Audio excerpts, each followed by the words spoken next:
Capítulo 8: Mudanças climáticas. Vendedores do medo. Procurando se distrair, você começa a navegar por suas redes sociais. Entre pessoas brigando por seus políticos de estimação e vídeos engraçados de gatinhos, você encontra uma notícia que o deixa preocupado. Graças ao aquecimento global, em 5 anos todo o gelo do Ártico desaparecerá, diz Al Gore. Você se lembra de que Al Gore é uma pessoa importante, afinal foi vice-presidente dos Estados Unidos entre 1993 e 2001. Em 2007, ele não só ganhou um Oscar por seu documentário Uma Verdade Inconveniente, como também o Prêmio Nobel da Paz por seus esforços para divulgar a questão das mudanças climáticas globais. 5 anos, você se espanta. Isso está logo ali. Pobres ursos polares. Precisamos agir antes que essa tragédia aconteça. Porém, ao reler a matéria, você percebe que ela não é nova. Ela é de 2009 e a previsão dele dizia a respeito de 2014, um ano que já ficou lá para trás. Você pondera: talvez o gelo não tenha desaparecido como ele havia previsto, mas é possível que tenha diminuído bastante.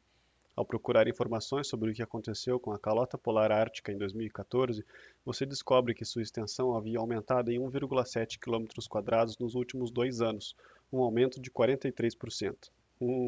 Tem caroço nesse angu, você suspeita.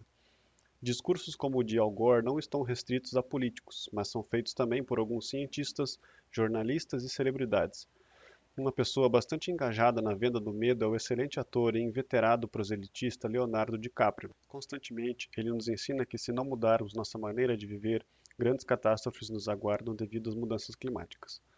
A não ser que viver uma realidade paralela, não há mais tempo para a navegação, diz o ator. Claro que entre um sermão e outro, ele viaja pelo mundo em seu jatinho e em seu iate, porque afinal ninguém é de ferro. Esses vendedores do medo não são um fenômeno recente. No que diz respeito ao clima, encontramo-los há mais de século. Ora a ameaça era uma nova era glacial, ora era um superaquecimento global, até se decidirem recentemente por chamarem a suposta ameaça simplesmente de mudanças climáticas globais, pois aí protegem seus augúrios de refutação. Profetas do Apocalipse sempre superestimam previsões sombrias e subestimam a engenhosidade humana em solucionar problemas. Lamentavelmente, graças àquele nosso comportamento de aversão ao risco, tendemos a acreditar nesses falsos profetas. Já encontramos previsões desse tipo em 1895, quando a edição de 14 de fevereiro do New York Times alertava em uma reportagem: geólogos acreditam que o mundo está congelando novamente. O mesmo jornal, em 7 de outubro de 1912, reforçava a ameaça. Professor Schmidt nos alerta para uma vindoura era glacial. 10 anos depois, em novembro de 1922, o Monthly Weather Review já previa o contrário, que o Oceano Ártico estava se esquentando. No ano seguinte, na sua edição de 9 de agosto, o Chicago Tribune voltou a relatar que o gelo ártico varreria o Canadá do mapa, segundo cientistas. Só para ficarmos no New York Times, perceba como as previsões vão se contradizendo. Em 18 de setembro de 1924, o jornal afirmava que havia sinais de uma nova era glacial para, em 15 de maio de 1932, relatar que as calotas polares estavam se derretendo e o nível dos mares iria subir. Em 7 de agosto de 1952, diziam que o planeta estava se resfriando, mas, apenas 3 dias depois, reportavam que ele havia esquentado nos últimos 50 anos. Em 15 de fevereiro de 1959, afirmavam que a teoria de aquecimento global ganhava apoio, mas, em 21 de maio de 1975, diziam que um grande resfriamento mundial se aproximava. Em 1970, quando a moda da vez era do resfriamento global, o ecólogo estadunidense Kenneth Woff decretava: nas taxas atuais de acúmulo de nitrogênio, é apenas uma questão de tempo até que a luz seja filtrada da atmosfera e nenhuma terra agrícola seja aproveitável.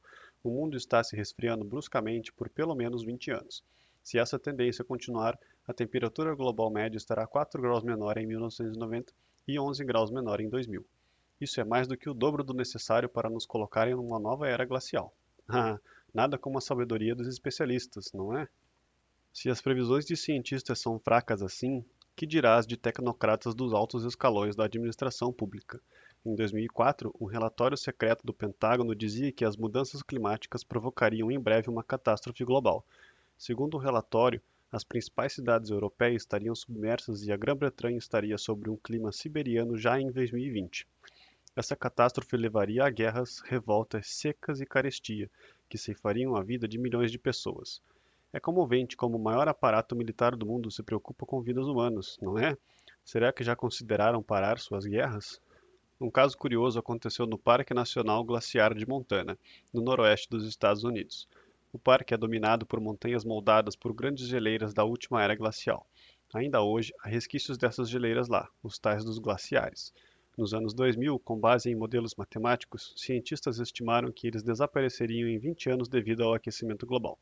Para alertar os visitantes, a administração do parque espalhou por toda a área placas que diziam: os glaciares desaparecerão completamente até 2020.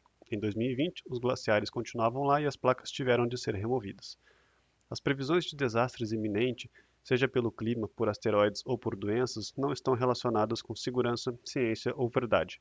Ao contrário, estão relacionadas com a transferência de dinheiro e poder dos setores produtivos da sociedade para o setor parasitário, isso é, o Estado e seus cúmplices. Os que fazem essas previsões e que se beneficiam dos fuzis estatais sabem que o medo implica financiamento. Até cientistas que trabalham com isso sabem que têm chances muito maiores de terem seus projetos financiados e seus artigos publicados se seguirem essa linha alarmista. O medo é uma poderosa ferramenta a ser usada por políticos, como podemos observar na pandemia de 2020. Uma vez amedrontadas e em pânico, as pessoas abrem mão, sem pensar duas vezes, de qualquer migalha de liberdade que ainda tenham e a entregam de bandeja a políticos. Estes, por sua vez, tendo a faca e o queijo na mão, não hesitam em adotar as medidas mais draconianas possíveis, completamente antiéticas, para pretensamente resolver o problema. Com isso, além de não resolverem nada, causam sofrimento, miséria e morte, especialmente entre os mais pobres, que são os mais vulneráveis. Embora a causa do medo, real ou imaginária, possa até passar eventualmente, a tirania sempre fica. Como bem disse o filósofo irlandês Edmund Burke, nenhuma emoção retira da mente toda a sua capacidade de agir e raciocinar como um medo. Ou ainda o personagem Fox Mulder, da série Arquivo X, interpretado por David Duchovny. O medo é a mais antiga ferramenta de poder. Se você for distraído pelo medo daqueles ao seu redor, não perceberá as ações daqueles em cima de você. Nessa questão das mudanças climáticas globais, portanto, não podemos nos deixar ser distraídos pelo medo. A tática soviética. Na psicologia e na psiquiatria, negação ou negacionismo é quando alguém prefere não aceitar a realidade para evitar uma verdade mentalmente desconfortável. Alguém, digamos, que se recusa a aceitar que um ente querido com câncer terminal vai partir, embora os médicos tenham lhe dado poucas horas de vida. Ainda que o conceito possa ser válido psicológica e psiquiatricamente, muitas vezes ele é usado de forma intelectualmente desonesta para calar oponentes dentro de um debate científico, histórico ou político. Assim, aqueles que discordam de uma certa posição são sumariamente rotulados de negacionistas. Na União Soviética, por exemplo, havia um abuso político sistemático do conceito, especialmente durante o governo de Leonid Brezhnev entre 1964 e 1982. A ideia foi usada para remover da sociedade os opositores que criticavam abertamente os dogmas impostos pelo Partido Comunista. Esses dissidentes eram diagnosticados como negacionistas, com sérios problemas mentais e mandados para asilos, prisões ou campos de concentração. Após o colapso da União Soviética, documentos até então secretos mostraram que o Estado usava isso intencionalmente para calar seus oponentes. Pois bem, intencionalmente ou não, essa mesma tática é usada para calar aqueles que questionam a narrativa atual sobre as mudanças climáticas, que diz que elas são causadas pela emissão de alguns gases decorrentes de atividades humanas. Esses que não caem no discurso do medo e duvidam da narrativa são taxados pejorativamente de negacionistas. Seus questionamentos sequer são ouvidos e analisados. Para calá-los, usa-se basicamente a alegação de que há um consenso científico sobre o assunto, de que 97% dos cientistas concordam que mudanças climáticas globais provocadas pelo homem vêm acontecendo. Essa proporção de 97% vem de um estudo realizado por John Cook e colaboradores, de 2013, em que os resumos de quase 12 mil artigos sobre o tema foram examinados. Nesses resumos, 2/3 não se posicionavam sobre as causas do aquecimento global. No terço restante, aí sim, 97% defendiam a ideia de que o aumento de temperatura era causado pelo homem. Note que não se avaliou a opinião deles sobre a urgência ou a gravidade desse aumento. A proporção de 97% se popularizou com o tweet do então presidente dos Estados Unidos, Barack Obama, no mesmo ano e virou uma espécie de mantra. Mas vejamos qual é o problema com esse tipo de alegação. Em 1831, o grande filósofo alemão Arthur Schopenhauer publicou um livro com o irônico título de A Arte de Ter Razão. De forma ácida e sarcástica, Schopenhauer apresentava ali 38 estratagemas para derrotar um adversário em um debate de forma intelectualmente desonesta. Esses estratagemas envolvem argumentos falaciosos. O que é uma falácia? É um argumento inconsistente do ponto de vista lógico. É algo que pode parecer fazer sentido em um primeiro momento, mas que, após uma análise mais criteriosa, não se sustenta. Neste debate sobre as mudanças climáticas globais, há algumas falácias que são rotineiramente usadas contra quem ousa questionar o discurso propagandeado atualmente. Tomemos como ponto de partida a seguinte frase: cerca de 97% dos cientistas concordam que as mudanças climáticas que vemos hoje são provocadas pelo homem. Só um negacionista não aceita isso. Você já ouviu frases parecidas com essa várias vezes, não ouviu? Ela parece fazer sentido, não parece? Sim, em um primeiro momento, sim. Mas e se eu lhe disser que, nessa única frase, há três falácias? Se não, vejamos. A frase começa com cerca de 97%. Isso é quase todo mundo, não é? Se quase todo mundo acredita em algo, é porque esse algo é verdadeiro, certo? Errado. O fato de a maioria, quase todo mundo ou todo mundo acreditar em algo não o torna automaticamente verdadeiro. Essa falácia é chamada de argumentum ad populum, ou apelo à popularidade. O número de pessoas que acreditam ou desacreditam em algo é irrelevante para determinar sua validade. Assim, a proporção de cientistas que concordam com a proposição não importa, nem se fossem 100% deles, isso estaria automaticamente correto. Continuando, a frase menciona depois os cientistas. Se pessoas inteligentes, estudiosas e bem informadas como os cientistas concordam com algo, é porque esse algo está certo. Não? Não, não necessariamente. A falácia que está sendo usada ali é o argumentum ad verecundiam, ou apelo à autoridade. Nesse caso, usa-se a boa reputação de alguma autoridade, os cientistas, a fim de validar o argumento. Porém, o fato de alguém ser especialista em algo não é garantia de que esteja certo. Aliás, um artigo científico publicado por John Ioannidis em 2005 mostra que a maioria dos artigos científicos está errada. Voltando para a frase, em seguida ela apresenta a proposição de interesse. As mudanças climáticas que vemos hoje são provocadas pelo homem, para logo depois afirmar que quem discorda disso é um negacionista. O que está sendo usado ali é a falácia do rótulo odioso, que consiste em incluir o adversário em uma categoria que é geralmente detestada. Uma vez que o adversário consiga ser colocado dentro da categoria, fica fácil desqualificá-lo. A própria repulsa social já faz com que seus argumentos sequer sejam ouvidos. Essa é justamente aquela tática soviética usada para impedir o debate. Nas mãos de políticos, essa tática é perigosíssima. Vide o primeiro-ministro espanhol Pedro Sánchez, que, em 2019, disse em uma conferência da Organização das Nações Unidas que, hoje, felizmente, apenas um punhado de fanáticos negam as evidências do aquecimento global, e que era necessário agora passar das palavras às ações. Com isso, ele politiza o debate científico. Já sabemos como são as ações que ele defende e como isso termina. Mais intervenção estatal, mais impostos, mais poder e riqueza para os seus suzeranos, mais opressão e pobreza para seus vassalos. Portanto, se quisermos debater a questão das mudanças climáticas globais, que de fato é importante, precisamos esquecer o medo e abandonar esses argumentos falaciosos. Devemos usar argumentos sólidos do ponto de vista lógico. E, antes de ficarmos nos digladiando em cima de dados, que serão sempre incompletos e passíveis de manipulação, precisamos nos lembrar do aspecto ético. Em outras palavras, qualquer que seja a dimensão do problema, toda possível solução deve ser ética, isto é, ela obrigatoriamente não pode violar aquele nosso direito natural à autopropriedade. Um debate científico ou ideológico? Embora várias vezes no passado cientistas tenham previsto o resfriamento do planeta e uma nova era glacial, atualmente a maior preocupação deles é com o aquecimento global. Esse aquecimento está baseado no fenômeno do efeito estufa. Há vários tipos de gases que podem refletir ou aprisionar calor, como o gás carbônico, metano, óxido nitroso, ozônio e vapor d'água. Tais gases retêm parte do calor emitido pela Terra, como uma espécie de cobertor envolvendo e aquecendo o planeta. Sem esse efeito, a superfície terrestre seria 33 graus mais fria e a vida aqui, se existisse, seria bastante diferente. O gás carbônico costuma ser o foco do debate, porque hoje ele constitui 60% do excesso de gases do efeito estufa lançados na atmosfera e, no futuro, deve constituir uma fração ainda maior. Atividades humanas perfeitamente válidas e necessárias para a melhora do nosso bem-estar vêm aumentando a emissão desse gás. 4/5 dessa emissão extra vem da queima de combustíveis fósseis, enquanto que o quinto restante vem do desmatamento. De toda essa emissão extra, metade é reabsorvida por organismos fotossintetizantes e metade permanece na atmosfera. Aqui uma ressalva: enquanto o gás carbônico é um composto, o carbono é um elemento. O carbono, sob a forma de particulado, pode ser prejudicial à saúde. A palavra carbono nos remete àquelas fumaças escuras saindo das chaminés de fábricas. Já o gás carbônico é incolor, inodoro e quase sempre inofensivo.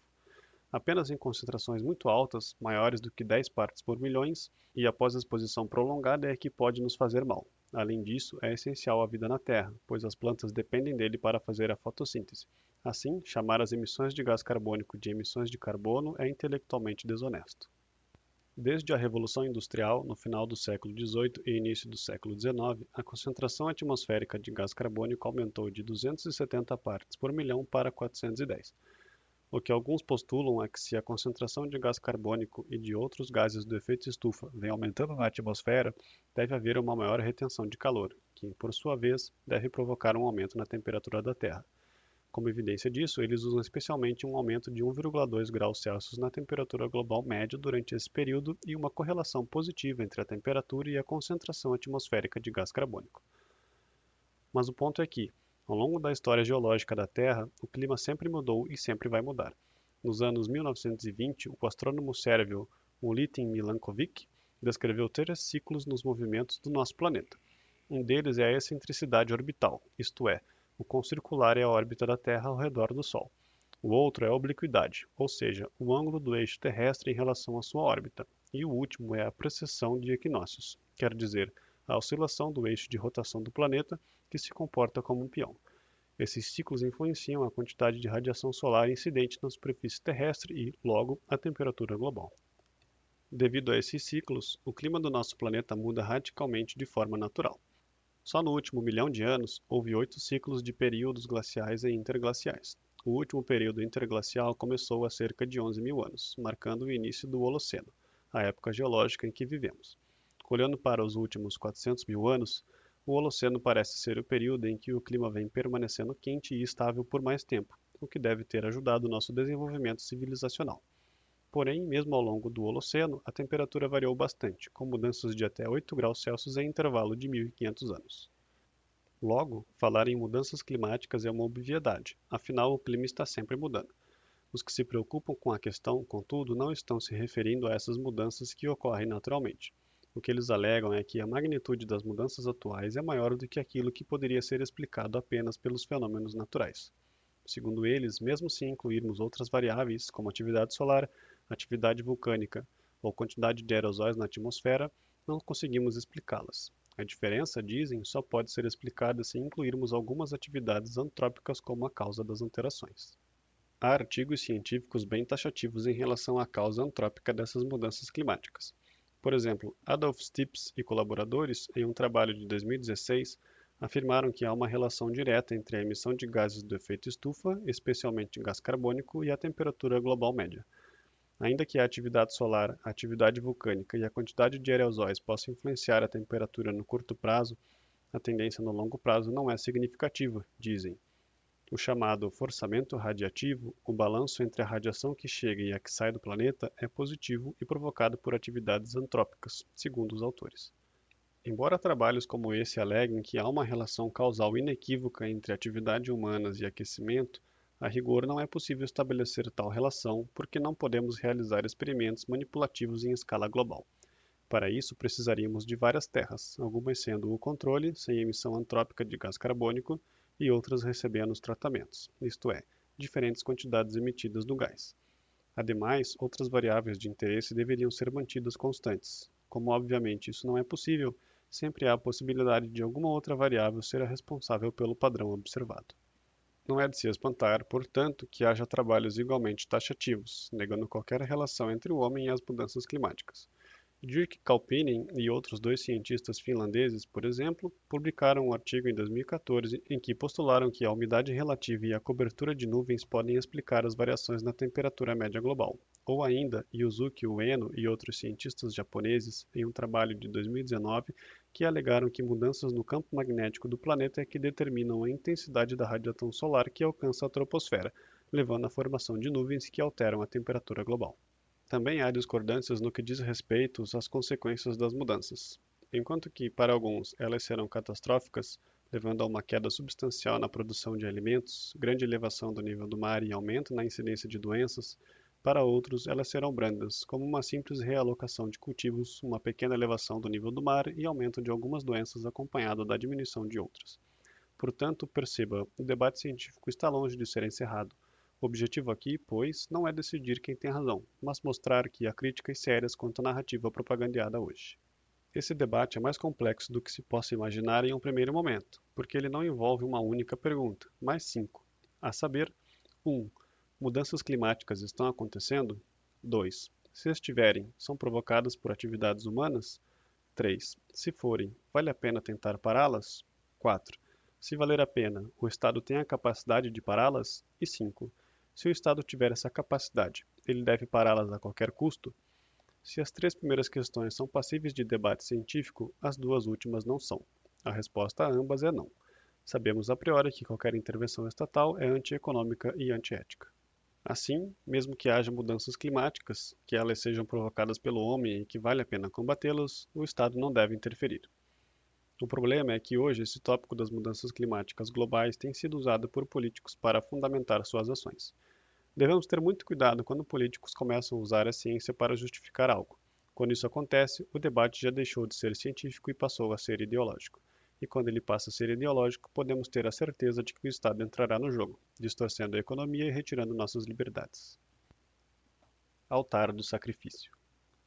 Para aqueles que ingênua ou maliciosamente defendem a intervenção estatal na questão das mudanças climáticas globais, tudo o que precisamos fazer para nos livrar de seus eventuais impactos negativos é entregar o controle da economia nas mãos dos planejadores centrais. Eles acreditam que, do alto de sua sabedoria, altruísmo e iluminação, esses planejadores saberão ajustar os botões do controle governamental com precisão suíça para que sejamos salvos de nós mesmos. Segundo eles, não devemos nos preocupar com os custos, seja monetário, seja em vidas, porque a alternativa é a destruição do planeta e o colapso civilizacional.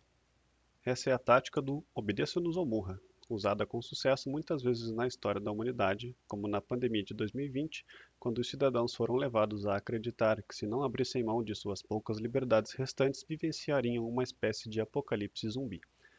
Como só ia acontecer, os impactos negativos da intervenção estatal foram infinitamente maiores do que quaisquer impactos da ameaça original. No caso das mudanças climáticas, é a mesma coisa. Toda vez que compramos o discurso apocalíptico, as consequências são muito piores do que se não tivéssemos dado ouvidos à propaganda. Imagine a seguinte situação. No interior do país, há um pequeno vilarejo ribeirinho, onde o clima costuma ser ameno. Normalmente faz sol o ano todo e não chove tanto. Digamos que alguns meteorologistas tenham previsto para a região chuvas excepcionalmente fortes no próximo verão, daquelas que podem provocar enchentes. Talvez seus efeitos sejam catastróficos, pois pessoas podem ficar desabrigadas, perder seus bens, adoentar-se ou até morrer. O que inicialmente começa com um burburinho se amplifica com o tempo. Depois de um tempo, não se fala de outra coisa no vilarejo. Um dos moradores, Nhotito, preocupado com a situação, apresenta uma proposta. Eu sei como evitar isso. Basta desviarmos o rio exatamente do jeito que estou propondo, ali para a mata da Jacutinga. O pessoal avalia a situação, ponderando os prós e os contras, para decidir se a obra deve ser feita. Alguns dizem que sim, outros que não, e a discussão vai se estendendo. Cansado dessa lenga-lenga, Dito perde as estribeiras. Vocês que não querem a obra são os negacionistas das enchentes. Vocês só pensam em si mesmos, não se importam com os outros, não se preocupam se vamos todos morrer ou não. Nhotito procura o prefeito da cidade, Sr. Ribamar, e o convence da gravidade da situação. O prefeito apresenta um projeto que é aprovado pelos nobres vereadores. A nova legislação obriga todos os munícipes a pagarem a contribuição provisória emergencial para a mitigação de inundações fluviais, ou, como o povo lá diz, o imposto enchente. Os cidadãos apertam os cintos para pagarem a nova taxa à custa de menos comida em seus pratos. Do dinheiro arrecadado, boa parte fica com o próprio prefeito e os vereadores. O que sobra vai para o Sr. Miguel do Cimento, primo do prefeito e dono da empreiteira que ganhou a licitação. Com os tradicionais atrasos, a obra finalmente fica pronta no meio do verão. Sr. Ribamar e Nhotito se congratulam por terem evitado uma catástrofe. A chuva no final das contas nunca veio, mas isso não importa. É melhor prevenir do que remediar, não é mesmo? A contribuição provisória se torna permanente. Recursos que deveriam ter sido economizados ou gastos de outra maneira foram mal alocados. A população não só do vilarejo, mas de todo o município está pior agora do que estava antes, mais pobre e mais dependente do Estado. O prefeito, os vereadores e o empreiteiro, porém, nunca estiveram tão bem. Embora um pouco exagerada, essa história fictícia não está tão longe assim da realidade. Temos ali o planejador central que imagina ter encontrado a solução ideal para todos, os políticos que se aproveitam da situação para roubar ainda mais dinheiro da população via impostos, o corporativista que usa suas conexões para se beneficiar da situação e a população que é obrigada pelos fuzis estatais a financiar tudo isso, concordando ou não com a proposta. Agora é só trocar enchente por vírus, nova era glacial, aquecimento global ou qualquer outra ameaça, que temos outros exemplos análogos no mundo real. No caso das mudanças climáticas, propostas de intervenções estatais ganharam força a partir de 1992 com a Cúpula da Terra, uma conferência mundial sobre questões ambientais realizada no Rio de Janeiro. Nela, chefes de Estado de todo o mundo assinaram um tratado de cooperação internacional em que se comprometiam a estabilizar a concentração de gases do efeito estufa na atmosfera a um nível que evitaria interferências antrópicas perigosas no sistema climático, o que quer que isso signifique. 5 anos depois, o Protocolo de Quioto estabeleceu obrigações legais para a redução de emissões. Em 2015, o Acordo de Paris estipulou que o aumento da temperatura média global não deveria ser maior do que 2 graus acima dos níveis pré-industriais e que quase 200 países signatários deveriam tomar medidas para esse fim. Em 2020, o Parlamento Europeu aprovou o Acordo Verde, que visava reduzir as emissões de gás carbônico no continente em 3 décadas por meio de impostos, subsídios e regulações.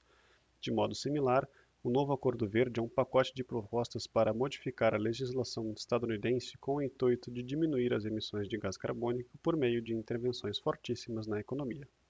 O enredo desses acordos é sempre o mesmo. Políticos, burocratas e tecnocratas se reúnem para decidir como vão mandar na vida dos outros e quais vão ser as punições para os que se atreverem a desobedecê-los. Violando, como sempre, o direito natural à alta propriedade, o Estado obriga de forma agressiva seus cidadãos a seguirem suas regras arbitrárias sobre a ameaça de multa, prisão ou morte.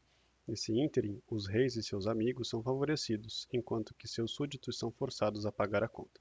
Além disso, os resultados, não raros, são opostos àqueles preconizados. Uma das justificativas para a intervenção estatal é o suposto aumento da carestia devido às mudanças climáticas. Por ser antiética, essa intervenção já deve ser sumariamente rejeitada, mas ela não se sustenta nem do ponto de vista utilitário. Um estudo liderado pela engenheira ambiental japonesa Tomoko Hasegawa, publicado em 2018, conclui que se mudanças climáticas podem colocar 24 milhões de pessoas a mais em risco de fome, impostos globais sobre emissões de carbono aumentarão tanto o preço dos alimentos que colocarão 78 milhões de pessoas a mais em risco de fome, especialmente na África subsaariana e na Índia. A propósito, os pobres são sempre os mais prejudicados pelas intervenções estatais, que encarecem bens e serviços, inclusive aqueles mais fundamentais. Por exemplo, tanto no Brasil quanto em outros países, subsídios para a produção de biocombustíveis como o etanol levaram à substituição de culturas de alimentos por extensas plantações de cana-de-açúcar e afins. De acordo com a entidade filantrópica britânica ActionAid, o aumento no preço da comida decorrente desse subsídio fez com que 30 milhões de pessoas se aproximassem da linha da pobreza e outras 30 milhões chegassem a passar fome. Um outro caso que mostra bem como a atuação do Estado é danosa é a produção de energia. Para fomentar fontes renováveis de energia, o Estado aumenta os impostos sobre combustíveis fósseis, distorcendo duplamente a economia.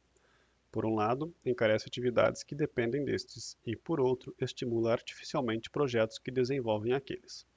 A geração de energia renovável fica, assim, dependente de subsídios estatais, que transferem o dinheiro roubado dos pagadores de impostos para grandes corporações, como British Petroleum, General Electric, Mitsubishi, Samsung e Tesla.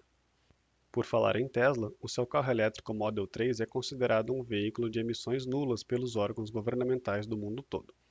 Porém, de acordo com um artigo escrito pelo físico alemão Christoph Buchau e colaboradores, se a produção e o recarregamento de suas baterias forem consideradas, o modelo emite mais gás carbônico do que um carro equivalente movido a diesel.